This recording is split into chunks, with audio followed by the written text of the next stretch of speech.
We are discuss class 12th mathematics NCERT book part first. NCERT book 12th NCERT book 12th NCERT book math part first.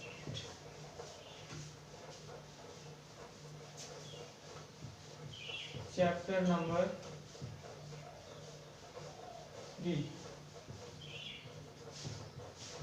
Matrix. Matrices होता क्या है तो इसके बारे में पढ़ेंगे, लेकिन ये इसकी क्वेश्चन बच्चे कहते हैं सर आप उसके पहले क्वेश्चन स्टार्ट करते हैं पहले समझाने ही लगते हैं, तो उसके पहले आपको बेसिक कॉन्सेप्ट अच्छे से समझ में आने चाहिए। जब तक आप उसकी बेसिक कॉन्सेप्ट नहीं समझ पाएंगे तब तक क्वेश्चन को सॉल्व नहीं कर पाएंगे। अगर आप क्वेश्चन सॉल्व करेंगे उसके बाद की क्वेश्चन को सॉल्व नहीं कर पाएंगे। उसके लिए करना क्या, आप इसकी बेसिक कॉन्सेप्ट जानिए कि क्या होता है मैट्रिक्स, इसके डिफरेंट टाइप क्या होते हैं, कैसे इसका यूज होता है। अगर ये सब आप जानेंगे तो उसके बाद मैक्सिमम क्वेश्चन सॉल्व कर लेंगे। और ये अगर आप इसको एक बार समझ गए तो इससे आसान चैप्टर नहीं मिलेंगे आपको, बहुत ही आसान चैप्टर है। और हम इसके बारे में आपको बताते हैं। आज इस वीडियो में मैं इसकी बेसिक कॉन्सेप्ट को क्लियर कर दूंगा, उसके बाद कल से इसका क्वेश्चन मैं सॉल्व कराऊंगा। तो आप लोग करिए क्या कि आज जो है मैं इसके बारे में बता रहा हूँ क्या होता है। आप लोग नोट्स बना लीजिए, नोट्स से पढ़ाई करिए, हर क्वेश्चन को सॉल्व करते रहिए। लॉकडाउन में आप लोग बैठिए ना, मेहनत करते रहिए क्योंकि समय बीतता जाएगा, एग्जाम आ जाएगा फिर। चलिए सबसे पहले बात करते हैं कि ये मैट्रिक्स होता क्या है।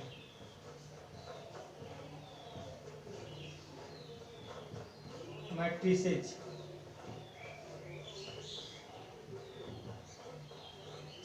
A matrix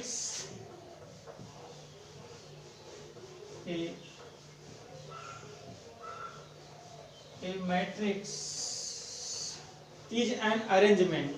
A matrix is an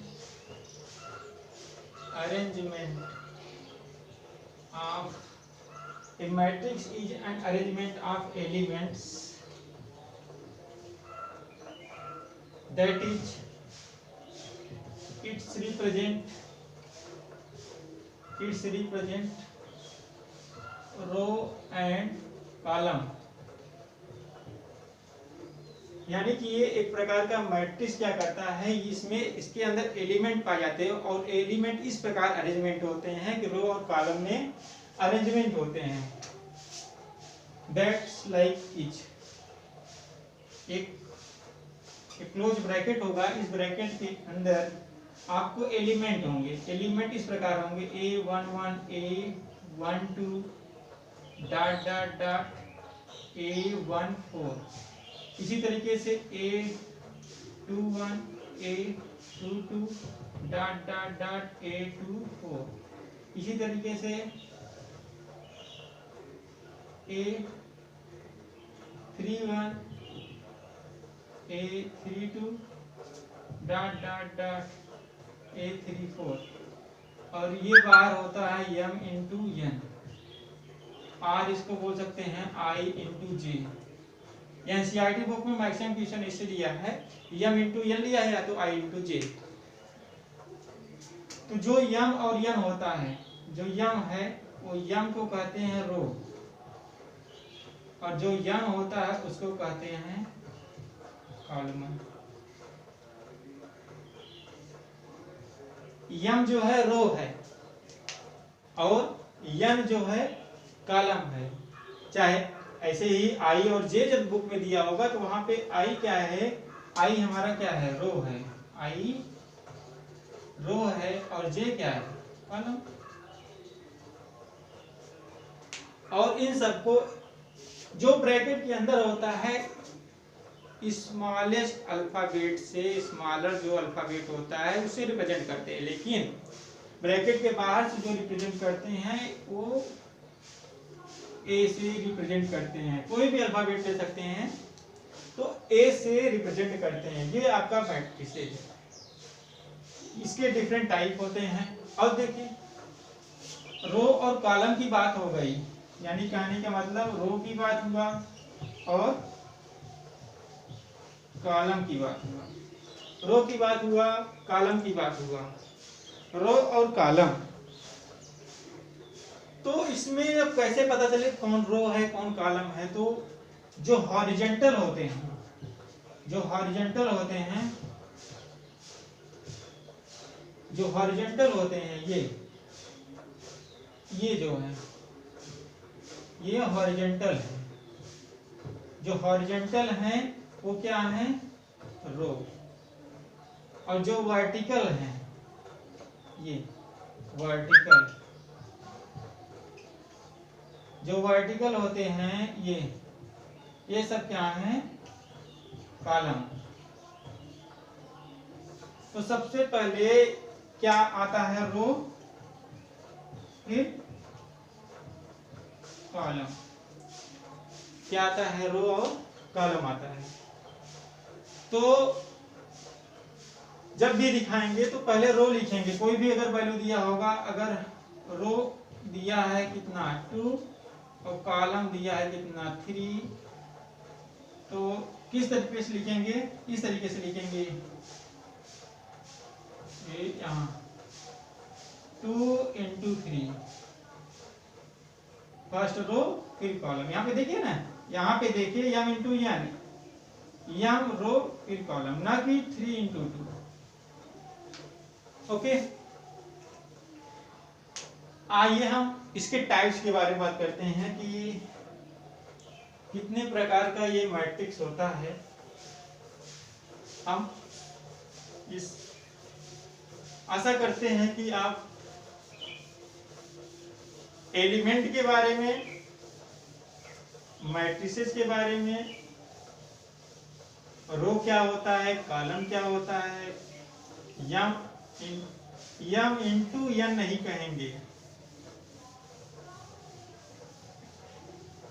एक बार हम आपको बता दे रहे हैं कि यम इंटू एन, ये देखिए कोई वैल्यू ले लीजिए 3 2 1 4 3 2 3 2 2 4 3 2। अब इसे पूछा जाए कि यहाँ पे रो क्या है और कॉलम क्या है, तो मैं बताया जो फर्स्ट होता है वो क्या आता है? रो। और जो सेकंड यहाँ पे एन है वो क्या है? कॉलम। अब देखिए यही है ना, जो हॉरिजॉन्टल होता है वो क्या है? जो हॉरिजॉन्टल है वो क्या है? हॉरिजॉन्टल ये क्या है? रो। जो वर्टिकल है ये क्या है? कॉलम। अब इसमें पूछा जाए जो रो है और जो कॉलम है, यहाँ आपको पता चल गया है। अब यहाँ पे जो देखिए बताया जा रहा है, जो ये हॉरिजॉन्टल है, ये हॉरिजॉन्टल, जो हॉरिजॉन्टल है वही है क्या? रो। और जो वर्टिकल है ये जो वर्टिकल है ये वाला, ये जो वर्टिकल है इसी को क्या कहते हैं? इसको कहते हैं क्या? Column.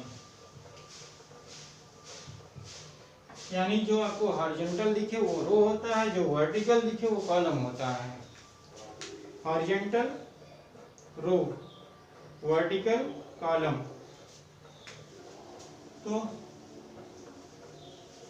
Number of row, number of row कितने हैं? रो यानी जो हॉरिजॉन्टल है वही रो है, 1 2 3। Number of column, number of column यानी जो वर्टिकल दिखे वो 1 2 3 4। तो क्वेश्चन आपसे ऐसे ही मैट्रिक्स देख के पूछेगा कि ऑर्डर ऑफ मैट्रिक्स, जो मैट्रिक्स है इसका ऑर्डर बताइए। ऑर्डर ऑफ मैट्रिक्स, इस मैट्रिक्स का ऑर्डर बताइए, ऑर्डर ऑफ मैट्रिक्स। तो ऑर्डर ऑफ मैट्रिक्स क्या होगा, जैसा कि यहाँ आपको बताएगा कि यम इंटू एन होता है, पहले रो आता है फिर कॉलम, तो यम इंटू एन, यानी यम कितना है, ये वैल्यू यम की है और ये वैल्यू किसकी है, एन की।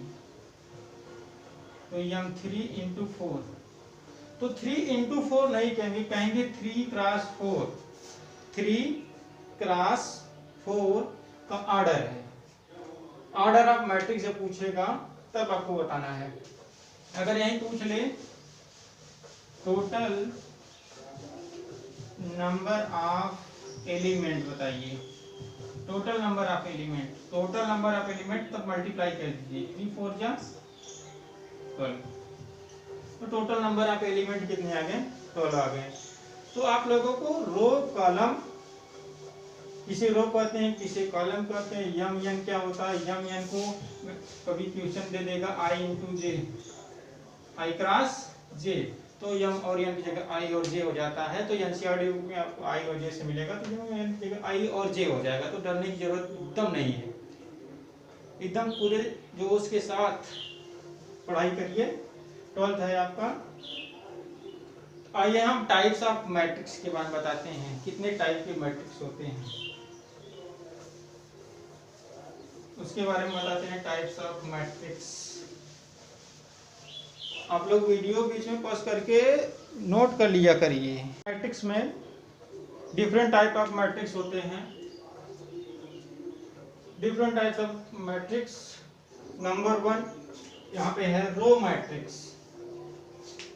तो रो मैट्रिक्स होता क्या है, रो मैट्रिक्स में a matrix with only one row and plural column, a matrix with only one row, केवल एक ही रो होगा और बहुत सारे क्या होंगे, कॉलम होंगे, यानी रो की संख्या 1, कॉलम की संख्या अधिक।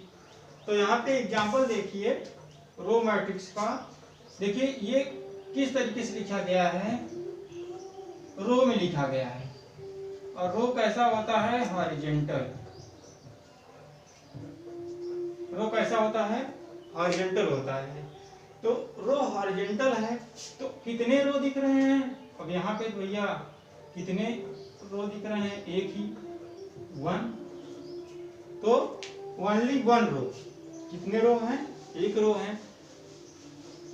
एंड प्लूरल कॉलम, कॉलम की संख्या प्लूरल है, यानी कई कॉलम है। तो कॉलम कई, देखिए कितने कॉलम है, 1 2 3 डॉट डॉट लगा, इसका मतलब बहुत सारे कॉलम हैं। तो कॉलम ये हो गए, यानी कि ओनली वन। अगर कहेगा रो मैट्रिक्स तो only one row and plural column. इसी तरीके से कॉलम मैट्रिक्स, कॉलम मैट्रिक्स के बारे में है। तो कॉलम मैट्रिक्स क्या होगा, ठीक इसका अपोजिट होगा, a matrix with only one column. अगर रो मैट्रिक्स होगा तो only one row and different column. अगर कॉलम मैट्रिक्स है तो only one column, different row. Example देख लीजिए,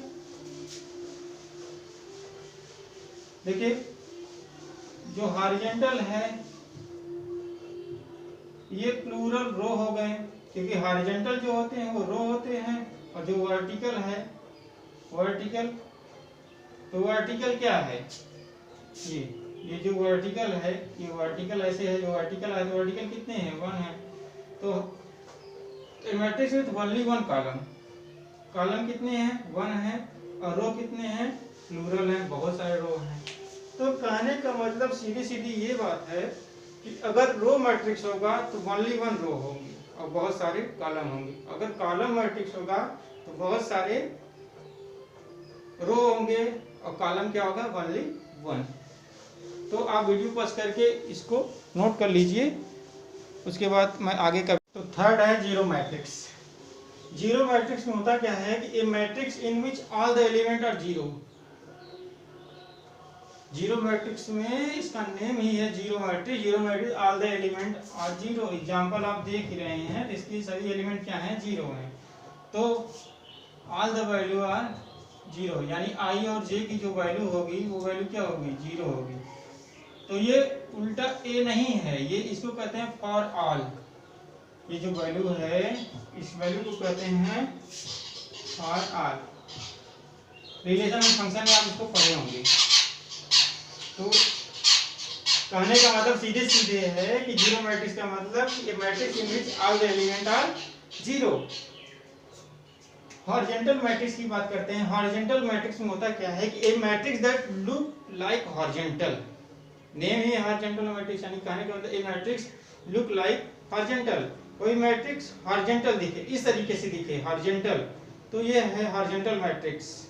that is less row and more column. जो हॉरिजॉन्टल मैट्रिक्स होगा तो लेस रो होंगे। रो की संख्या कितनी होगी, रो की संख्या अब एक ही रो है। मोर कॉलम, कॉलम बहुत सारे होंगे।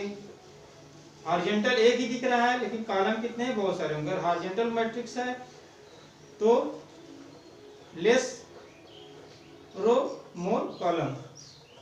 देख लीजिए ये हॉरिजॉन्टल है।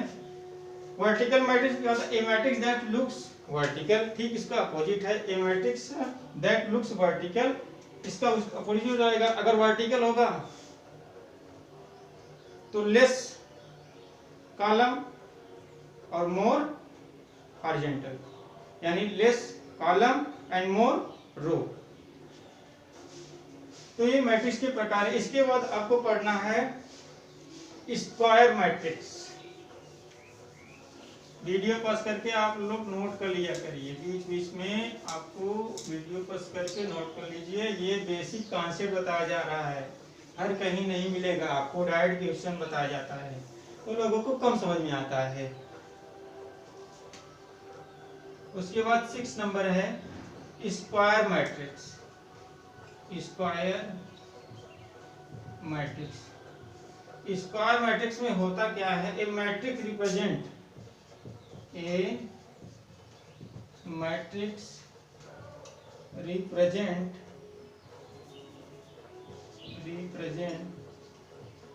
A matrix represent equal number of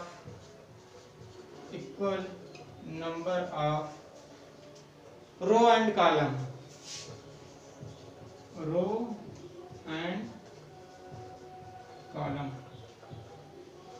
equal number of row and column. Example देख लीजिए, एग्जांपल इसकी क्या हो जाएंगे, A11 A12 A21 A22। ये जो इसके अंदर होते हैं यही एलिमेंट कहलाते हैं। कितने एलिमेंट हैं इसमें, तो देखिए ये हॉरिजॉन्टल हैं तो हॉरिजॉन्टल रो होते हैं, कितने हैं 1 2, तो रो कितने हो गए 2, कॉलम कितने हो गए, कॉलम 1 2, कॉलम भी 2, तो क्या हो जाएगा 2 इंटू 2, 2 इंटू 2। इसका मतलब equal number of row equal number of column are known as square matrix. तो ये मैट्रिक्स था। तो ये सब आप अच्छे तरीके से तैयार कर लीजिए और कल से आपको 3.1 के क्वेश्चन बताए जाएंगे एनसीईआरटी बुक से, और आप लोग 2-2 4-4 क्वेश्चन रोज करते जाइए। अगर सेम टाइप क्वेश्चन रहेंगे तो उसको दे दिया जाएगा आपको होमवर्क के रूप में, आप उसको सॉल्व करिए। अगर सॉल्व करते वक्त आपको फिर नहीं आता तो फिर आप कमेंट करिए। मेरा जो वीडियो होता है उसके ऊपर मेरा नंबर लिखा होता है, या मेरे फेसबुक पेज पे मेरा एक ग्रुप है आर्य सुपर 90 ट्यूटोरियल्स का, या मेरे यूट्यूब चैनल पे आप कमेंट कर सकते हैं, सर ये क्वेश्चन मुझे नहीं समझ आया, आप फिर से बताइए कैसे समझाते हैं, नहीं समझ में आ रहा है आप फिर से समझाइए, फिर से समझाया जाएगा और वो क्वेश्चन बताया जाएगा। बट आप करिए जरूर, 2-2 4 क्वेश्चन पढ़िए रोज के। अगर 10 दिन पढ़ेंगे तो आपको अगर 4 क्वेश्चन रोज सॉल्व करते हैं, 4 क्वेश्चन तो 40 क्वेश्चन हो जाते हैं। अगर महीने की बात करें तो 120 क्वेश्चन। सोचिए एक महीने में आप 120 क्वेश्चन तैयार कर लेंगे। तो लॉकडाउन का फायदा उठाइए, थोड़ा थोड़ा पढ़ते रहिए, फिजिक्स केमिस्ट्री पढ़िए, न्यूमेरिकल से सॉल्व करिए, ज़्यादा ज़्यादा न्यूमेरिकल से सॉल्व करने की कोशिश करिए। जब तक आपका थियरी नहीं तैयार होगा न्यूमेरिकल आप नहीं कर पाएंगे, बिल्कुल एकदम खुला उतार। आपको थियरी बेस एकदम कॉन्सेप्ट क्लियर होगा तभी आप न्यूमेरिकल सॉल्व कर पाएंगे। और हम आपको बता दें ये 12th है, बिना न्यूमेरिकल के कुछ नहीं होगा। फिजिक्स अपने 11th का एग्जाम दिया होगा, हिल गए होंगे आप अगर अच्छे से एग्जाम हुआ होगा। बहुत सारे लोगों को एग्जाम नहीं हो पाया था, बहुत सारे लोगों को हो गया था, तो हिल गए होंगे। इसलिए न्यूमेरिकल को मजबूत करिए। ओके, तो कल फिर मिलते हैं वीडियो के साथ 3.1। धन्यवाद।